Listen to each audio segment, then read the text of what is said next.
So you need to lower the bar for what was good or effective in conversation. It doesn't have to knock her socks off to have been good. It doesn't have to get her chasing you and like dripping wet for you in order to be good.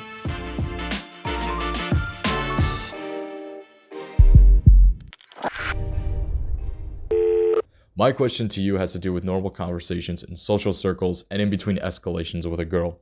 I know I have value and the things that I am doing with my life are valuable, i.e. hobbies, work, fitness, university, etc.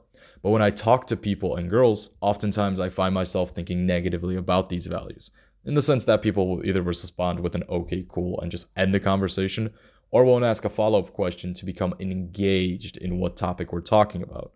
Therefore, my question is, how do I eliminate these negative beliefs about what value I add to conversations, and what actions should I take to engage groups and people and girls in positive, meaningful conversations that they will also feel happy to be a part of?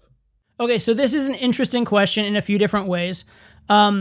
Firstly, this idea of not believing in your own value, I think, is a big problem for a lot of guys, and I'll definitely address that. But what I want to kind of address first is this idea that you're worried that your story will get a okay, cool, or that someone won't ask you a follow-up question or something like that.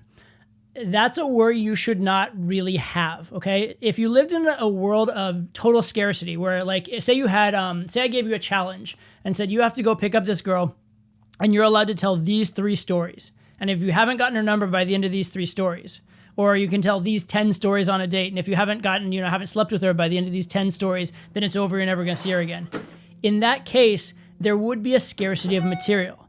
And in that case, it would be hypercritical that every single thing you say get a reaction, everything you say be effective and have an outcome.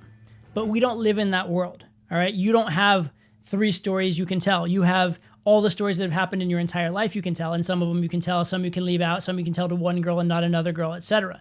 But you are not required to tell some limited number of stories, and your stories are not limited to certain topics or anything like that. So anytime you put some information into the conversation and it doesn't result in massive engagement or a huge compliment or a girl chasing you, that doesn't mean it was wasted. It doesn't mean it was lost. It still continued the conversation. It still provided information about you. It still engaged in to some degree. It still made you more real. It still allowed you to spend some time with the girl and just made, more of a history of the two of you existing together with nothing weird happening. There's all kinds of good things happening when you tell a story. Also, you were the center of attention, you were leading, etc. So even if a story doesn't get 20 follow-up questions, and even if a story is, you say something cool about yourself and someone doesn't get massively impressed by it, it didn't hurt you. It was totally fine. So you need to lower the bar for what was good or effective in conversation. It doesn't have to knock her socks off to have been good. It doesn't have to get her chasing you and like dripping wet for you in order to be good. A lot of conversation is going to be, we'll call it filler plus, okay? It's not just total nonsense, random conversation. It's not just small talk. It's maybe about you and her in some way, or it's conveying some of your beliefs or telling an interesting story, but it's not absolutely critical. It's not one of those pieces that after the conversation, she's going to look back and remember vividly and think, oh, that's the moment that I decided I liked him, right? Most of the conversation, by definition, isn't that. There's a few memorable moments, and what makes them memorable is they stand out. If everything stood out, nothing would be memorable. So the point is, not everything you say has to get such a good reaction. And if you're holding that standard that if I said it and it didn't knock her socks off, it was bad, well, that's going to lead to bad consequences, like you judging everything that comes out of your mouth, like you being hyper analytical and very much in your own head and overthinking things rather than just being yourself and going at the moment and saying what's on your mind. So having this idea that every single thing you do has to be amazing, ironically, is going to make a lot of the things you do and say worse. It's going to make it overthought. It's going to make it try hard. It's going to make your delivery maybe almost like pleading or begging for a response, which ironically is going to get you less of a response. The best way to get a response, at least a positive response, generally is to say the thing because you want to say it, because you think it's good enough, because you're excited about it, and that's going to hopefully get you that response. But trying to get a response, and especially trying to get a specific response and then constantly monitoring if you're getting that response and waiting for that response, is one of the best ways to be needy, try hard, uncharismatic, etc., etc. Okay, as to the second part of this question, which is actually the first part as asked, so the second part I'm addressing, but the first part he asked, about not believing in his own value, right?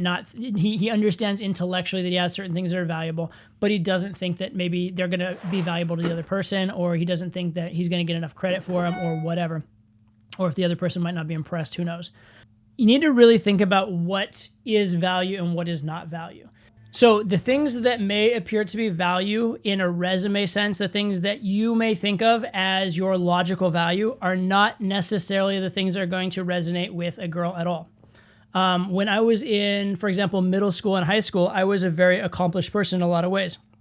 I won competitions and tournaments, I got good grades, et cetera, et cetera. I had a lot of things that I thought of as impressive resume items. But I didn't have a lot of girls impressed by them. I would have occasionally a few girls that were just very into that thing and saw I was good at it, but they weren't even impressed by the item itself. They were impressed by my competence or my comparative excellence, the fact that I had beaten somebody else at something, more even than the accomplishment itself. Because what girls are responding to as value is a lot more related to what would have been valuable in an evolutionary environment. They're responding to what would have helped you survive and replicate back then. And a thing like getting good grades has no translation to that, right? There were not classes, there were not grades, there was not writing in that environment, et cetera, et cetera. However, getting acclaim and the esteem of your colleagues will resonate. So getting good social response will matter a lot and will help you a lot. Getting good grades will help you almost none. So what a girl is going to respond to as value is not that resume stuff. It's what would have made sense in an evolutionary environment. And that's going to be a lot more the social cues and responses around it than the thing itself. So for example, when I was in middle school and high school, I got good grades, was a competitive athlete, got a lot of accolades and that kind of stuff.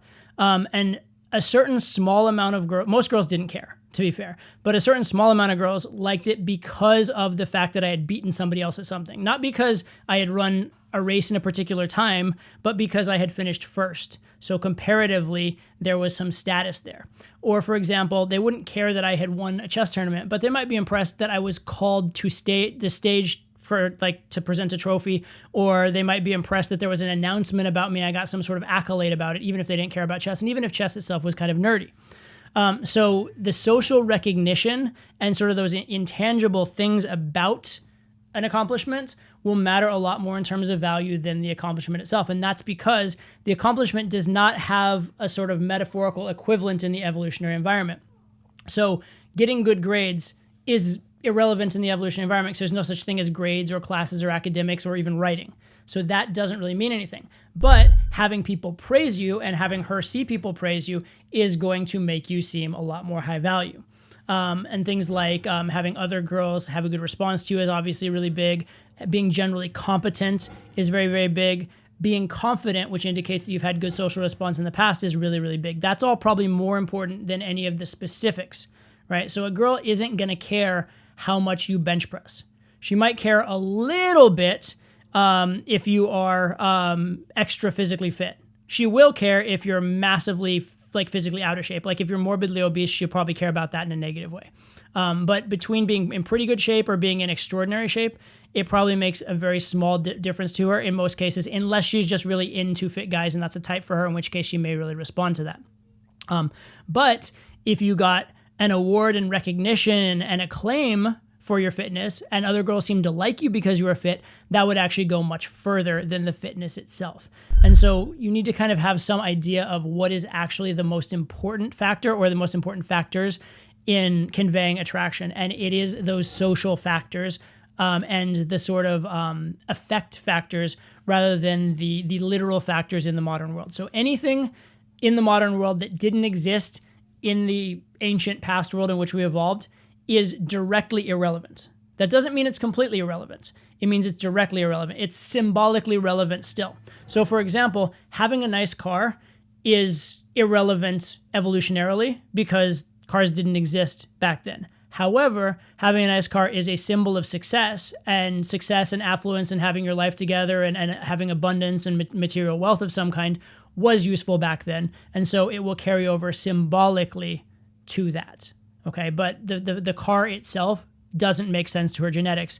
The response you can get from the car or what the car says about your character or your accomplishments, that actually is meaningful.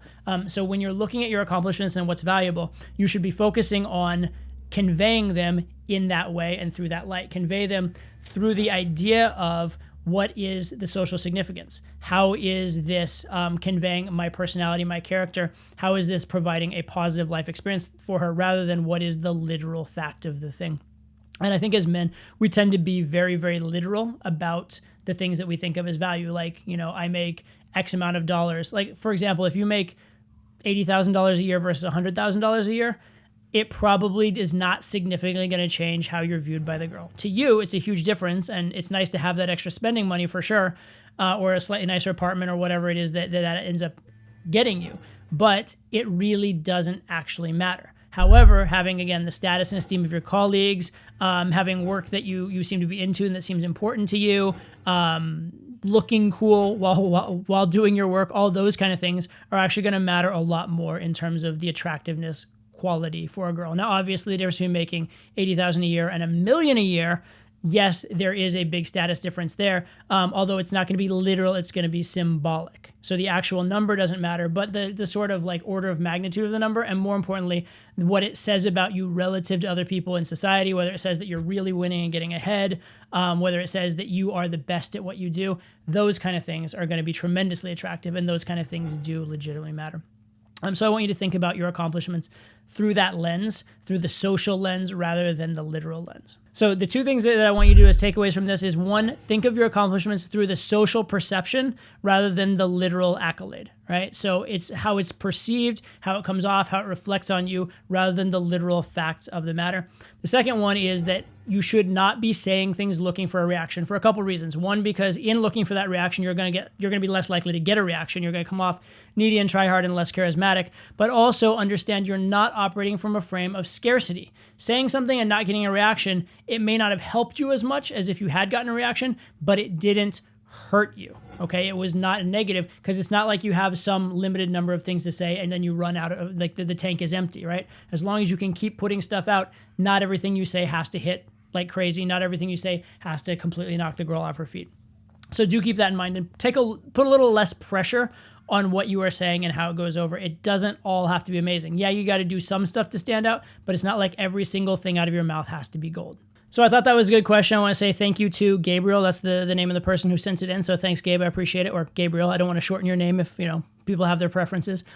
But yeah, thank you for that. And thank you also for putting out on audio, taking the time to record it. It does make it just, I think, better for the listeners and just like, it humanizes things. So I appreciate it.